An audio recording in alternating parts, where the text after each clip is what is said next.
Hare Krishna. Welcome to Gita 365, the complete Bhagavad Gita study course. पिछले session में हम लोग 6 चैप्टर के श्लोक संख्या 44 तक पढ़े थे। आज पढ़ेंगे श्लोक संख्या 45 और 46। कई लोग पूछते हैं कि भगवान को प्राप्त करने के लिए कितने समय की आवश्यकता है? 6 महीना, 1 साल, 5 साल, कितना समय है? और कई लोग सोचते हैं हमने तो देखिए 1 साल तक भक्ति किया, लेकिन फिर हमें लगा कि संभव नहीं हो पा रहा है, तो हमने 1 साल के बाद छोड़ दिया। तो ये प्रश्न अक्सर लोग पूछते हैं। तो आपको क्या लगता है कितना साल लगेगा, कितना समय चाहिए हमें भगवान को प्राप्त करने के लिए? इसकी उत्तर आज की सेशन में हमें प्राप्त होगा। तो चलिए पढ़ते हैं आज का पहला श्लोक, श्लोक संख्या 45। प्रयत्नादतमानस्तु योगी संसिद्ध किल्बिष अनेक जन्म संसिद्ध ततो याति परम गति। अनुवाद।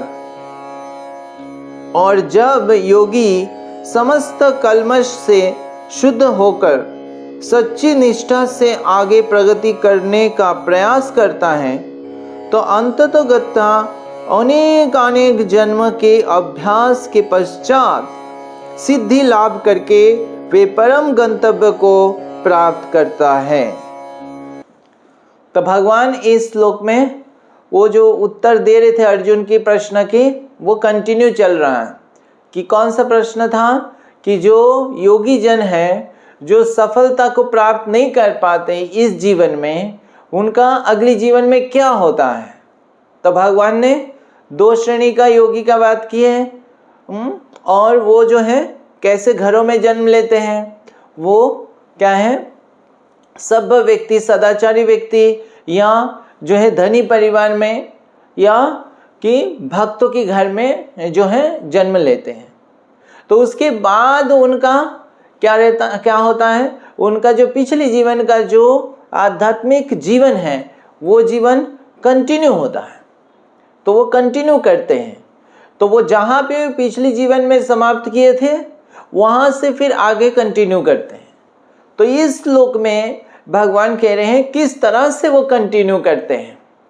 तो वो भगवान यहाँ पे कह रहे हैं कि वो जो है जैसे उनको इस जीवन में क्या मिला, सुविधा मिला है, कि ताकि वो आध्यात्मिक जीवन को और अच्छे से कर सके, इसके लिए उनको सुविधा मिला। उनको ऐसे एनवायरनमेंट प्राप्त हुआ, ऐसे घरों में जन्म लिए जहाँ पे वो अपना आध्यात्मिक कार्य को करने में उनको सुविधा प्राप्त हो, उनको फेवरेबल एनवायरनमेंट मिले। तो ऐसे सुविधा जो भगवान ने दिया, उसको उनको क्यों दिया भगवान ने? कि ताकि एक ही उद्देश्य से, ताकि वो भक्ति में, आध्यात्मिक जीवन में वो प्रगति कर सके। क्योंकि उस आध्यात्मिक जीवन में प्रगति करने के लिए ही वो पिछली जीवन में शुरू किया था और समाप्त नहीं हो पाया। तो उसी इच्छा को पूर्ण करने के लिए भगवान ने ये सुविधा प्रदान किया। तो वो भगवान कह रहे हैं कि वो उस सुविधा को जो है प्राप्त करने के बाद वो अपना जो आध्यात्मिक जीवन का इच्छा है, उसको करने में गंभीरता से लग जाता है। तो श्रील प्रभुपाद तात्पर्य में बता रहे हैं कि ऐसे जो व्यक्ति है, वो अपनी जो एनवायरनमेंट है, जो भी उनको भगवान की कृपा से प्राप्त हुआ, ये तो कृपा से प्राप्त हुआ ना। सबको तो जो जन्म है, हमारा जन्म किस घर में हमारा जन्म होगा, वो तो हमारा हाथ में नहीं है। हमारा किसी भी जगह पे जन्म हो सकता है। तो और उस जगह पे जिसे घर की माहौल है, ऐसे हमें सुविधा प्राप्त होगा। तो ये जो इन लोगों को जो अच्छे घर में जन्म हुआ, जहाँ पे उनको आध्यात्मिक जीवन की सुविधाएं मिल रही है, वो किसकी कृपा से मिला? भगवान की कृपा से मिला।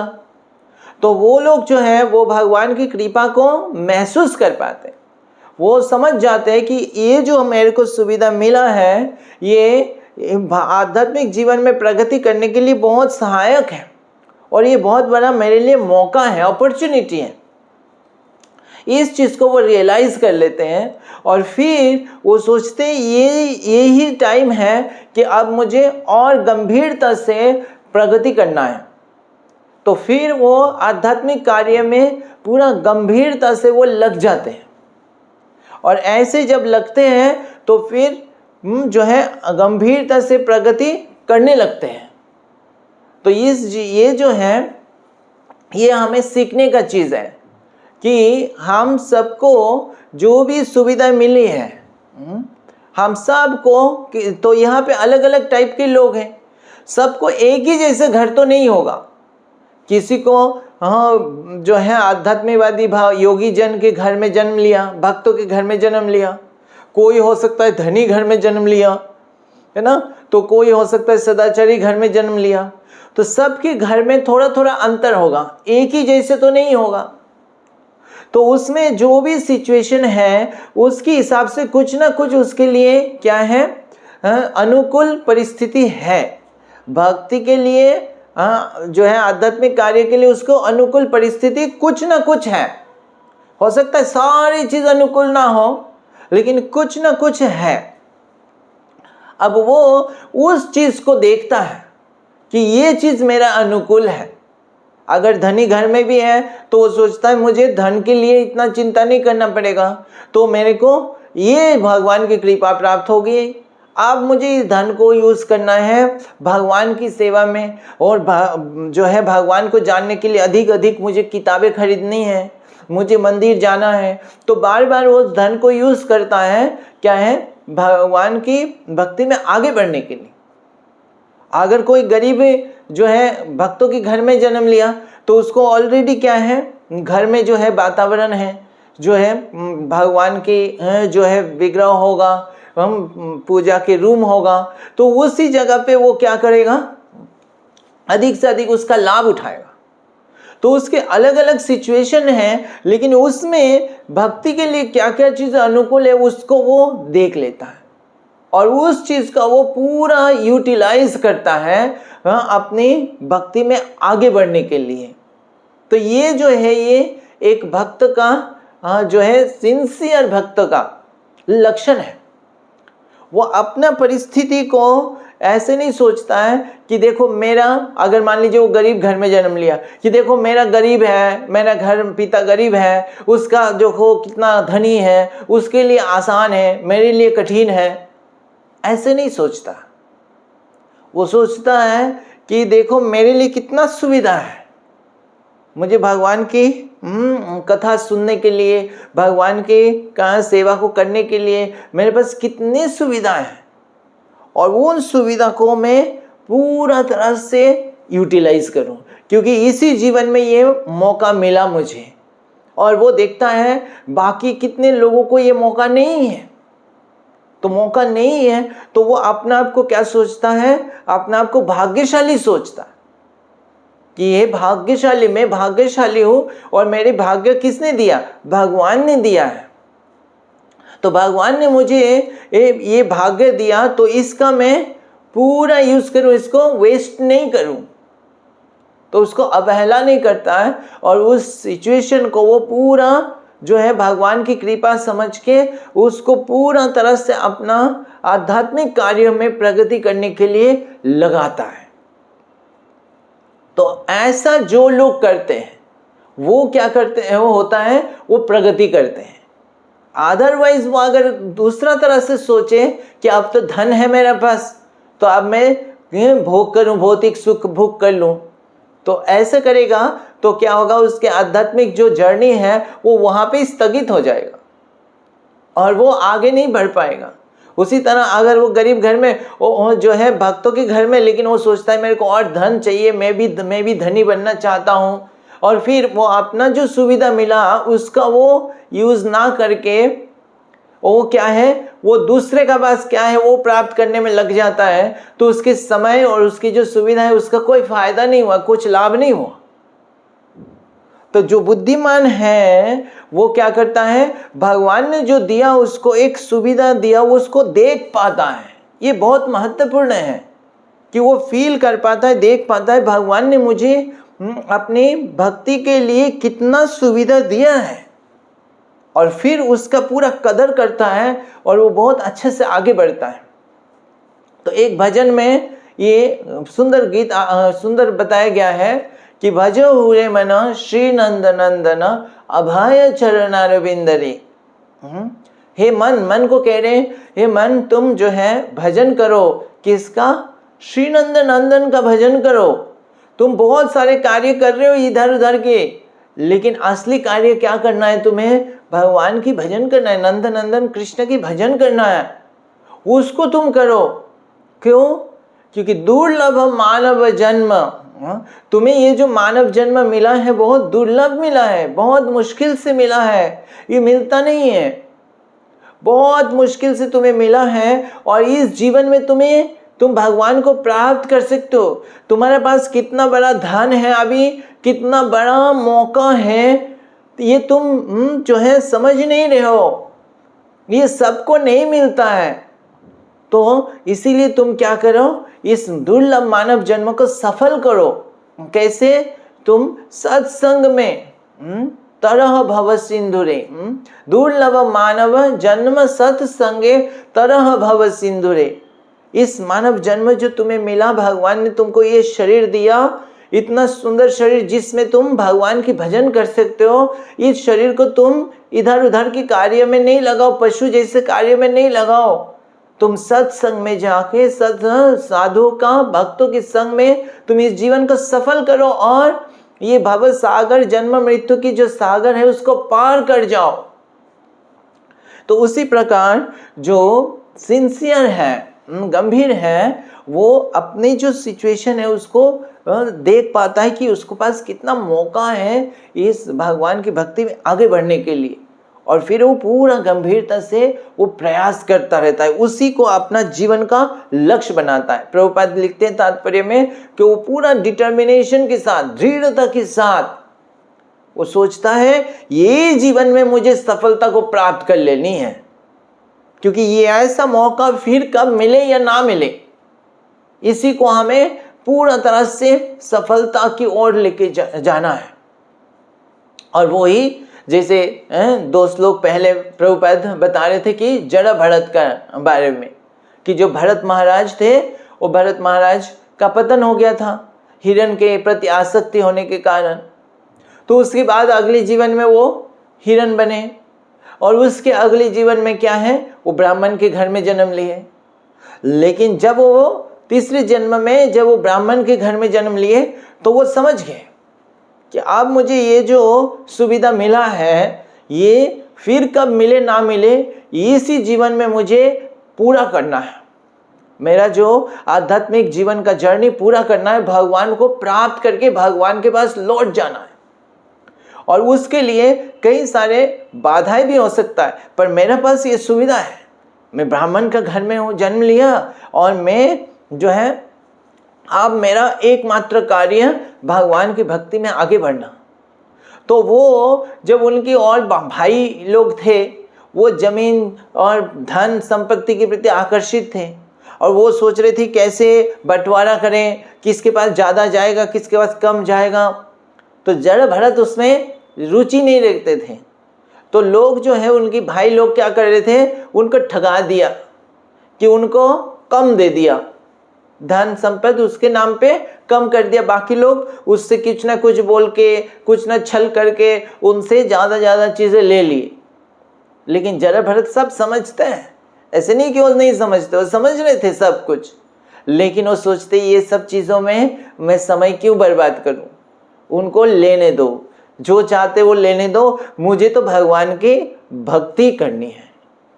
तो वो एक तरह से ऐसे जो है कर रहे थे कि किसी चीज़ों में ज़्यादा उलझ नहीं रहे थे, और लोग सोच रहे थे वो शायद मूर्ख है, लेकिन वास्तव में वो सबसे बुद्धिमान थे। तो उनके भाई लोगों ने उनको जो कार्य देते थे कि ये कर लो, थोड़ा ये खेत में जाके देख लो, वो बस चुपचाप वो कार्य को कर देते थे, और अपना समय को, अपना मन को पूरा तरह से भगवान में केंद्रित करके रखे थे। क्योंकि उनके लिए लक्ष्य बिल्कुल क्लियर था, इस जीवन में उनको करना क्या है और इस जीवन के बाद उनको कहाँ जाना है। तो भगवान के पास जाने के लिए वो पूर्ण तरह से दृढ़ थे और इस तरह से वो उन्होंने इस जीवन में पूर्ण तरह से भगवान की भक्ति में और प्रगति करते गए और फिर जो है भगवान के को प्राप्त किए। तो ये भगवान इस श्लोक में कह रहे हैं कि ऐसा जब जो है भक्त है वो क्या करते हैं इस जीवन में, फिर जब उनको सब सुविधा मिलता है वहाँ पे फिर वो क्या करते, दृढ़ता पूर्वक वो आगे बढ़ जाते हैं। वो समझ जाते हैं कि एक मौका पिछले मिस हो गया, इस जीवन में और मिस नहीं करना, और फिर वो दृढ़तापूर्वक आगे बढ़ जाते अपनी सफलता को लक्ष्य में रखते हुए। तो ऐसे फिर उनको क्या हो जाता है कि फिर वो धीरे धीरे आगे बढ़ने लगते हैं। अब ये प्रश्न आता है कि अगर कोई एक व्यक्ति है, मान लीजिए उनको ऐसे घर में जन्म नहीं हुआ, उनको कोई ब्राह्मण के घर में भी जन्म नहीं हुआ, कोई जो है धनी घर में भी नहीं और कोई भक्तों के घर में भी नहीं, तो क्या उसके लिए कोई आशा है या नहीं है? हो सकता है हम में से कई लोग हो सकता है कि ऐसे घरों में नहीं लिए जन्म, है नहीं, ऐसे भी गरीब हैं और कल्चर्ड भी नहीं है और ऐसे सारे बचपन में हमें ऐसे सीखने को नहीं मिला। कुछ लोग का हो सकता हुआ भी है। तो जिनको हुआ हमें कैसे करना चाहिए, जिनके पास ऑलरेडी हमें कुछ ऐसे सुविधा मिला है तो हमें उसी तरह जैसे भगवान यहाँ पे कह रहे हैं कि हमें सोचना ये भगवान की विशेष कृपा है कि हमें ऐसे सुविधा मिल रही है और इसको दोबारा मिले या ना मिले हमें इसको पूरा जो है लाभ उठाना है। लेकिन अगर हमारे पास ऐसे नहीं मिला, हमको अगर ऐसे कृपा नहीं मिल हुआ किसी कारण से, तो हम क्या करें? हम ये सोचे कि हमारे पास तो मौका नहीं है, हमारे पास सही अनुकूल परिस्थिति नहीं है, तो हम जो है जो मर्जी करें। करने को तो कर ही सकते हैं हम, लेकिन हमारा ये जीवन, मनुष्य जीवन भी एक तरह से मौका है। इस जीवन में किसी न किसी तरह से हम जो है भगवान की भक्ति करने के लिए अनुकूल है ये शरीर। चाहे हम किसी भी घर में जन्म लिए हो, किसी भी जगह पे जन्म लिए हो, तो हमें चाहे हम ऐसे कोई बचपन से हमें ऐसे अच्छे अनुकूल घर में जन्म नहीं भी लिए, लेकिन फिर भी हम भाग्यशाली बन सकते हैं। कैसे? अगर हमें गुरु का सान्निध्य मिल जाए, हमें एक भक्तों का जो है एसोसिएशन मिल जाए, तो अगर हमें भक्तों की संग मिले तो भक्तों से हम सुने और भक्तों से का कृपा मिल जाए हमें, तो हमें भी अनुकूल परिस्थिति हो जाती है। तो ये श्री चैतन्य महाप्रभु कहते हैं कि इस ब्रह्मांड भ्रमित कोनो भाग्यवान जीव गुरु कृष्ण कृपाए पाए भक्ति लता बीज।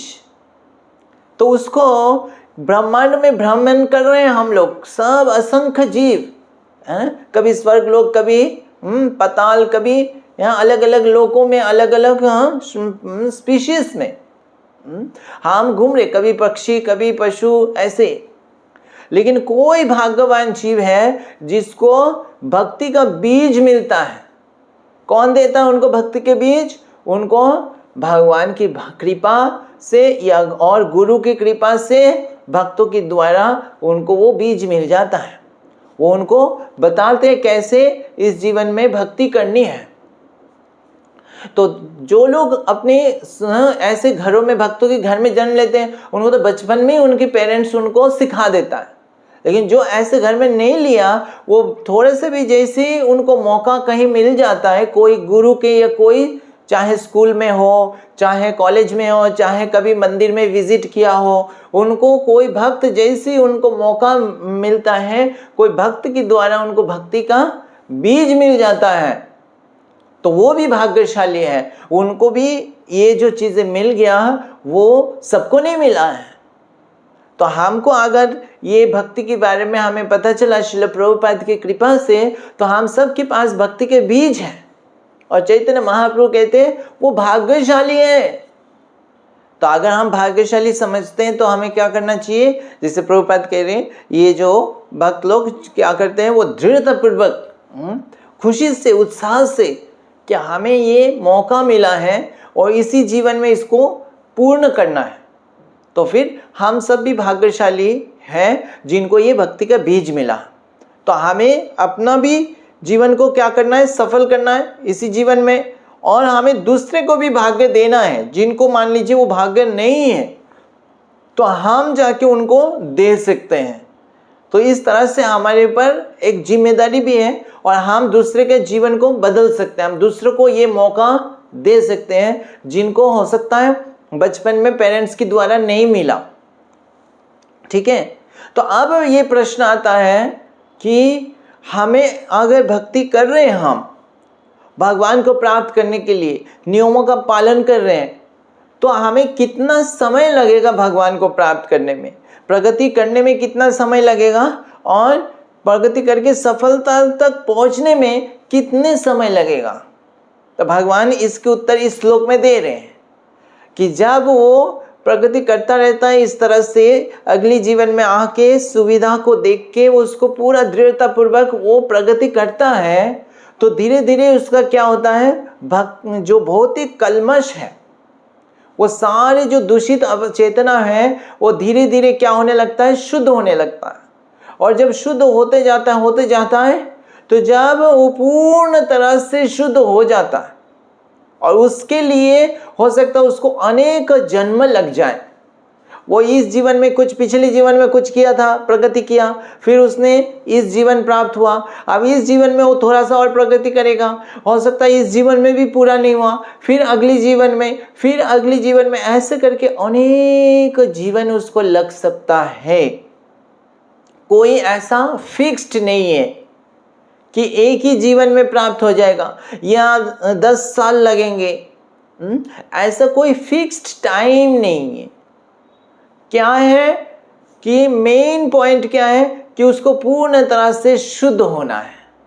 आप जितना जल्दी पूर्ण तरह से शुद्ध हो जाएंगे उतना जल्दी भगवान को प्राप्त कर लेंगे। अब ये निर्भर करता है कि हम कितना गंभीरता से इसको कर रहे हैं और कितना जल्दी हम शुद्ध हो रहे हैं। कई लोग ऐसे सोचते हैं कि हमने भक्ति शुरू किया, हम तो 2 साल से कर रहे हैं, 10 साल से कर रहे हैं, तो अब हम उन्नत भक्त हो गए। अब जो नया भक्त है वो हमसे जो है जूनियर है, हम बहुत उन्नत हैं, हमको लोग प्रणाम करें, हमको जो है सम्मान दे, ऐसे सोचते हैं। लेकिन भक्ति ऐसा नहीं है कि केवल इतना साल हो गया तो हम उन्नत हो गए। चैतन्य महाप्रभु की लीला में एक वो थे, भक्त थे, तो वो भी उन्नत थे, लेकिन उनका जो पुत्र था और ज़्यादा उन्नत थे। तो चैतन्य महाप्रभु उनसे पूछते हैं, ये बताओ तुम जो है, तुम पिता हो या वो तुम्हारा पिता है? मतलब तुम वास्तव में उसको भक्ति सिखा रहे हो या वो तुम्हें भक्ति सिखा रहा है? तुम्हारा जो बेटा है वो तुम्हें भक्ति सिखा रहा है, बताओ। तो वो उत्तर देते हैं, बोलते हैं वास्तव में मेरा पुत्र ही मेरा पिता के कार्य कर रहे हैं, वो मुझे भक्ति सिखा रहे हैं, वो वास्तव में भक्ति में उन्नत है। तो ऐसा हो सकता है जो पिता बहुत सालों से भक्ति कर रहे हैं लेकिन उससे भी आगे बढ़ जाए पुत्र। तो ये डिपेंड करता है हम कितना गंभीरता से कर रहे हैं। हो सकता है कोई 10 साल से भक्ति कर रहा है लेकिन कोई 2 साल में या 3 साल में भी उनसे आगे बढ़ सकते हैं। तो ऐसा नहीं है कि केवल साल इकट्ठा हो गया तो हम सोचे हम प्रगति कर लिए। चैतन्य महाप्रभु बताते ये जो भक्ति लता बीज है, वो जो हमें बीज मिला है, उस बीज को हमें इतना गंभीरता से उसको कल्टीवेट करना है कि भक्ति को जो अभ्यास करना है, ताकि ये बीज धीरे धीरे ग्रो करे और भक्ति का पूर्णता तक हम पहुँचें। उसके लिए हमें क्या है करना पड़ेगा, अपराधों से, वैष्णव अपराधों से मुक्त रहना पड़ेगा। और अगर हम इस तरह से नहीं करेंगे तो क्या होगा, हो सकता है बहु जन्म से भी हम श्रवण कीर्तन करेंगे, बहु जन्म से करेंगे, तभी हमें हो सकता है भगवान के प्रति प्रेम प्राप्त नहीं होगा। तो केवल कई जन्म से करने से ही प्राप्त होएगा ऐसे कुछ नहीं है। हमें मेन है कितना गंभीरता से हम उसको कर रहे हैं, कितना हम अपराधों से मुक्त होकर कर रहे हैं, कितना जो है हमें कृपा, भगवान की कृपा को हम प्राप्त करके कर रहे हैं, उसी के ऊपर निर्भर करता है। तो अगर चाहे तो इस सरलता बहुत जल्दी भी हो सकता है। तो श्रील प्रभुपाद ने कहा कि हमें प्रयास करना है कि इसी जीवन में हमें इसको कंप्लीट करना है। जो भी जर्नी हो रखा है पहले जन्मों में वो तो हो रखा है, लेकिन इस जन्म से इस जीवन में हमें सोचना है कि इसी जन्म में कंप्लीट करना है और अगली जन्म तक उसको लेके नहीं जाना है। तो ये हम सबके लिए एक लक्ष्य है कि इसी जीवन में हमें पूरा गंभीरता से करना है और सारे कलमश जो है हमारे अंदर अनर्थ है, काम, क्रोध, लोभ, ये सारी चीज से हम मुक्त होए, उसके लिए हम प्रयास करें। और जैसे हम अगर उससे पूर्णतः से मुक्त होंगे तो हम इस जीवन के बाद भगवान के पास जा सकते हैं। यही भगवान कह रहे हैं कि अनेक जन्म के बाद जब वो पूर्ण तरह से शुद्ध हो जाता है तो वो परम गति जो है उसको प्राप्त करता है, वो भगवान को प्राप्त करते हैं और भगवान के धाम को प्राप्त करते हैं। तो चलिए पढ़ते हैं अगली श्लोक, श्लोक संख्या 46। तपस्विभ्यधिको योगी ज्ञानिभ्यपि मताधिक कर्मिभ्यश्चाधिको योगी तस्माद् योगी भवार्जुन। अनुवाद: योगी पुरुष तपस्वी से, ज्ञानी से तथा सकाम कर्मी से बढ़कर होता है। अतः हे अर्जुन, तुम सभी प्रकार से योगी बनो। तो इस श्लोक में भगवान योगी जन का जो है श्रेय स्थान है उनके बारे में बता रहे हैं कि वो कितना उत्तम है, कि वो बाकी कई प्रकार के लोग हैं और उससे जो है योगी जन उनसे श्रेय है। तो क्या बोल रहे सबसे पहले? तपस्वी, जो तपस्वी से योगी जो है क्या श्रेय है। और योगी कौन है? तो जैसे अलग अलग योग के बारे में हमने जानते हैं, है ना। तो योगी जो अलग अलग योग की विधि है, ज्ञान योग, कर्म योग, ध्यान योग और भक्ति योग। तो योग का मतलब क्या है प्रभुपाद तात्पर्य में फिर बताते हैं, और हमने ऑलरेडी कई बार चर्चा कर चुके हैं। योग का मतलब क्या है? भगवान से जोड़ना, अपने आप को भगवान के साथ संबंध के स्थापन करना। तो अगर वो नहीं है तो जैसे तपस्वी है तो तपस्या होता है, तो हम जब योग का अभ्यास करते हैं तो उसमें भी तपस्या होता है। लेकिन यहाँ पे भगवान कह रहे वो तपस्या, जो व्यक्ति तपस्या ही करता है सिर्फ, लेकिन भगवान से कोई संबंध नहीं है, तो केवल तपस्या का कोई मतलब नहीं है। ऐसे लगेगा वो देखिए बहुत कठोर तपस्या कर रहा है, कितना तपस्या कर रहा है, वो बहुत उत्तम व्यक्ति है। लेकिन भगवान कह रहे हैं उस तपस्वी से अधिक श्रेय कौन है? जो भगवान के जो योग में लगा हुआ है, आइदर वो कर्म योग में या ज्ञान योग में, ध्यान योग में या भक्ति योग में लगा हुआ है। तो क्योंकि वो भगवान के साथ संबंध स्थापन कर रहा है। तो क्या प्रश्न आता है, भगवान के साथ संबंध ना रह के भी तपस्या करता है? यस।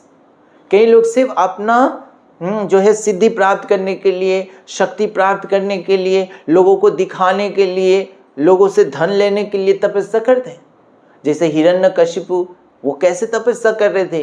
वो अपना ऐसे वरदान प्राप्त करने के लिए तपस्या कर रहे थे ताकि उनको कोई मार ना सके।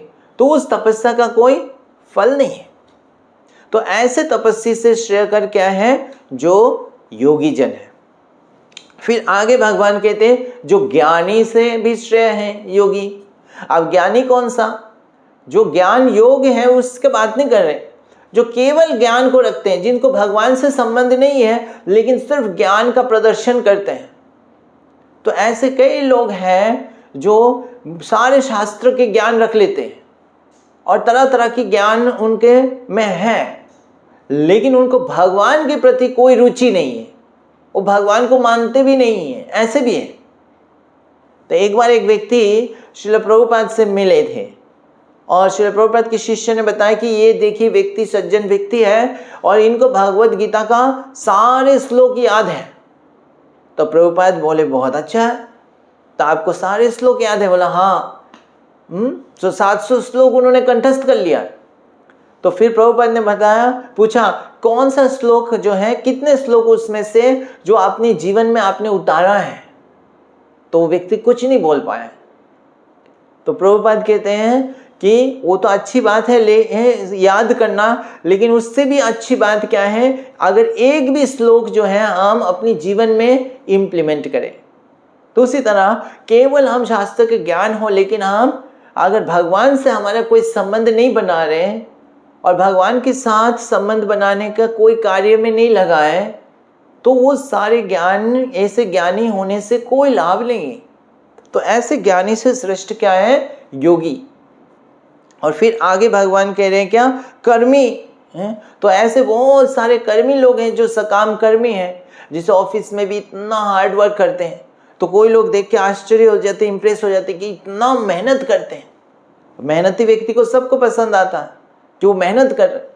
लेकिन भगवान ये कह रहे हैं जो भी मेहनत करे, मेहनत के उद्देश्य क्या होना चाहिए कि भगवान को प्रसन्न करना, भगवान के साथ हमारा संबंध स्थापन करना। सारे मेहनत का ये उद्देश्य है, उस उद्देश्य से करना। लेकिन अगर कोई मेहनत कर रहा है और केवल अपनी इंद्रियों को तृप्त करने के लिए, तो ऐसे मेहनती, ऐसे कर्मी का क्या लाभ है?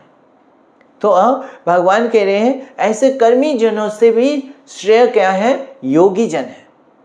तो योगी, क्योंकि उसमें क्या है? जीवन का उद्देश्य है, वो भगवान से कनेक्ट कर रहे हैं, भगवान से संबंध स्थापन कर रहे हैं।